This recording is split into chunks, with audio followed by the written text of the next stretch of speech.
નમસ્કાર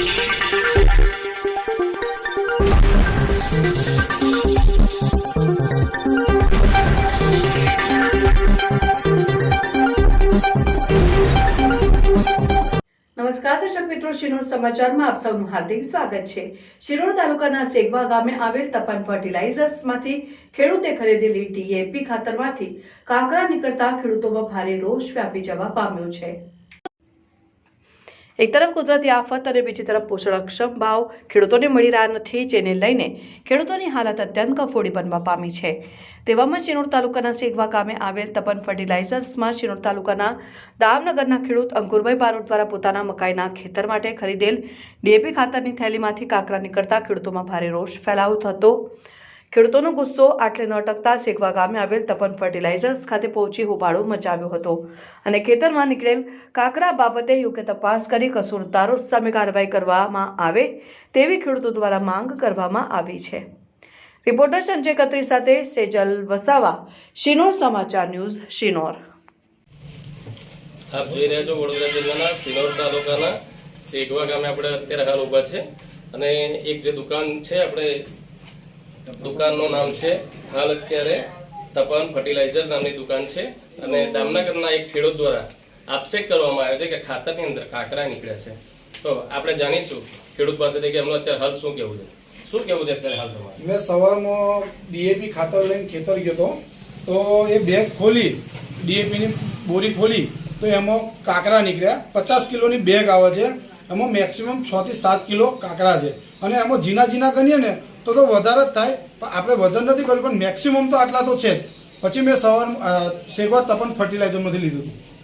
તો તમે આ બાબતે દુકાનદારને કોલ કર્યો, એમને તમને શું જવાબ આપ્યો? મેં દુકાનદારને કોલ કર્યો કે સાહેબ, મેં જે ડીએપી ખાતર તમારે ત્યાંથી લઈ ગયો હતો તે ડીએપી મેં 5 વર્ષથી ખેતી કરું છું, મેં ડીએપી ખાતર આજ સુધી મેં આવા કલરનું નથી જોયું। કે મેં દુકાનદારને ફોન કર્યો કે ભાઈ આવા કલરનું ખાતર આવે? તો દુકાનદારે મને એવો જવાબ આવ્યો કે આવે, અહીંનું પ્રોડક્ટ હોય તો આવે, બરાબર। પછી મને એવું બી કીધું કે મેં એવું કીધું કે ભાઈ મને બેગ છે ને તમે રિપ્લેસમેન્ટ કરી આલો, મેં દુકાને એ બેગ ભરીને પાછી આવું છું, તમે મને એની સામે સલ્ફેટ કે એસએસપી આપી દો। તો મને એવો જવાબ આપ્યો કે એની સામે તમને ના મળે, એ અલગથી તમારે પૈસા આપવા પડે, બરાબર। હું સીમાંત ખેડૂત છે, મારી કાન 1 જ વીઘો જમીન છે। હા, તો અત્યારે ખેડૂત સીમાંત ખેડૂત છે, નાના ખેડૂત છે અને આવા ખેડૂતની જો લાગણી દુભાતી હોય તો સરકાર આ બાબતે ખાસ નોંધે। ત્યારે અત્યારે આપણે દુકાનદાર પાસેથી જાણીશું કે અત્યારે એમનું હાલ શું કહેવું છે। શું કહેવું છે અત્યારે ખેડૂત દ્વારા જ આક્ષેપ કરવામાં આવ્યો છે કે ખાતરની અંદર જે ભેળસેળ છે? જી, ડીએપી ખાતર મારી પાસે 11/12/2024ના રોજ આવેલું છે। 300 બેગ જીએસએફસી કંપનીમાંથી આવેલું છે, જેનું બિલટી અને જેનું બિલ મારી પાસે હાલમાં અવેલેબલ છે।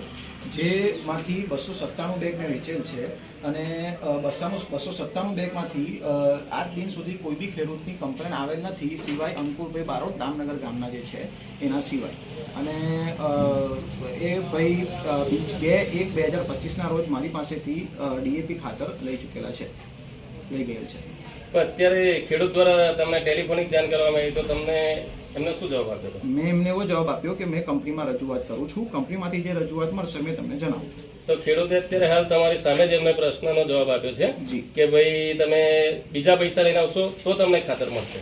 હા, કંપનીવાળાએ મને એવો રિસ્પોન્સ આપ્યો છે કે તમે એની સામે બીજી કોઈ બી પ્રોડક્ટ આપી શકો છો, એમાં કોઈ તકલીફ નથી, કંપનીમાં એ વસ્તુ રિપ્લેસ થઈ જશે। એટલા માટે મેં એમનો જવાબ આપેલો છે, ફોન ટેલિફોનિક દ્વારા જ આપેલો છે।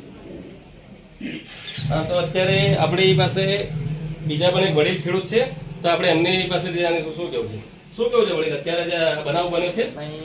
સવારે અંકુરભાઈ ઘરે આવે અને હાથમાં કાંકરા ને મને એમ બતાવ્યું કે આમાં ખાતરમાં રાખી